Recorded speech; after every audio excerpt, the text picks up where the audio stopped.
Guys, welcome back to Rinku's kitchen. চলে এসেছি তোমাদের সাথে আরো একটা নতুন রেসিপি নিয়ে। তো আজকের রেসিপিটা হলো দই চিংড়ি। তোমরা হয়তো চিংড়ির অনেক কটা রেসিপি জানো, কিন্তু আজকে আমি তোমাদের সাথে একটু ইউনিক পদ্ধতিতে এই দই চিংড়ি রেসিপিটা করে দেখাবো। তো প্রথমেই আমি নিয়েছি 400 গ্রাম চিংড়ি মাছ। এবার এর মধ্যে একটু নুন মাখিয়ে রেখে দেবো, যাতে চিংড়ি মাছের ভেতরে নুনটা ঢুকে যায়। তারপর এটাকে তেলে ভালো করে ভেজে নেবো। তার জন্য প্রথমেই আমি নিচ্ছি সাদা তেল। তেলটা একটু গরম হয়ে আসলে আমি এর মধ্যে একে একে চিংড়ি মাছগুলো ভেজে নেব।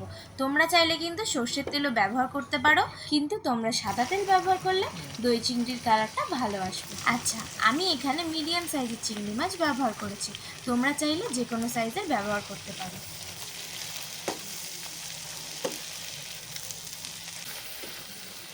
তো তোমরা দেখতেই পাচ্ছ 1 থেকে 1.5 মিনিট ভাজার পর চিংড়ি মাছ থেকে কিন্তু একটা জুস বেরিয়ে এসেছে। ঠিক এই স্টেপে আমি চিংড়ি মাছগুলো তুলে নেব, আর এই তেলের মধ্যে পুরো রান্নাটা করব, কারণ এই জুসটার জন্য কিন্তু রান্নাটা আরও টেস্টি হয়ে যায়। আচ্ছা, চিংড়ি মাছগুলো ভাজা হয়ে গেলে আমি তোমাদের দইয়ের মধ্যে যা যা মশলা ফেটাবো সেটা দেখিয়ে দিই। প্রথমেই নিয়ে নিয়েছি আমি 4 চামচ দই, যেহেতু আমি এখানে 400 গ্রাম চিংড়ি মাছ ব্যবহার করেছি।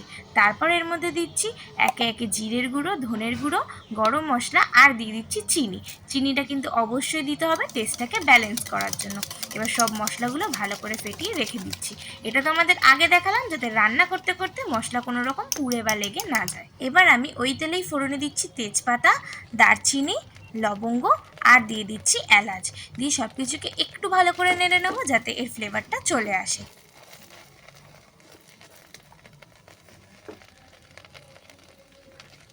কিছুক্ষণ নেড়ে নেওয়ার পর আমি এর মধ্যে দিয়ে দিচ্ছি 3 চামচ পেঁয়াজ বাটা। পেঁয়াজ বাটাটা দেওয়ার পর গ্যাসের ফ্লেম কিন্তু একদম মিডিয়াম রাখতে হবে, কারণ দই চিংড়ির কালারটা হবে একটু হোয়াইটিশ। তো সেখানে যদি আমি পেঁয়াজটাকে পুড়িয়ে ফেলি, তাহলে কিন্তু কালারটা একটু লালচে হয়ে যাবে। সেই কারণেই পেঁয়াজ বাটা দেওয়ার সময় গ্যাসের ফ্লেমটা একদম মিডিয়াম রাখবে। তারপরে আমি এর মধ্যে দিয়ে দিচ্ছি 1 চামচ রসুন বাটা, আর দিয়ে দিচ্ছি 1 চামচ আদা বাটা। এই সব কিছুকে একটু কষিয়ে নেবো, যাতে রসুন আর আদার গন্ধটা চলে যায়।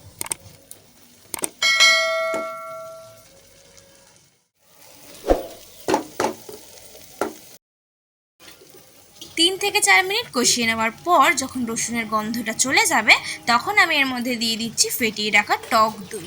টক দইটা দিয়ে ততক্ষণ কষাবো যতক্ষণ না মশলা থেকে তেল ছাড়ছে। আচ্ছা, আমি এই ফাঁকে দিয়ে দিচ্ছি 1/2 চামচ নুন, কারণ চিংড়িটা কিন্তু নুন দিয়ে অলরেডি মাখিয়ে রেখেছিলাম, তাই জন্য আগের থেকে বেশি নুন ব্যবহার করছি না। দইটাকে কিছুক্ষণ কষানোর পর তোমরা দেখতেই পাচ্ছ তেল কিন্তু ছেড়ে দিয়েছে। ঠিক এই স্টেপে আমি ব্যবহার করছি চিড়ে রাখা কাঁচা লঙ্কা। লঙ্কাটাকে ভালো করে মিশিয়ে নেওয়ার পর আমি এর মধ্যে দিয়ে দিচ্ছি ভেজে রাখা চিংড়ি মাছ।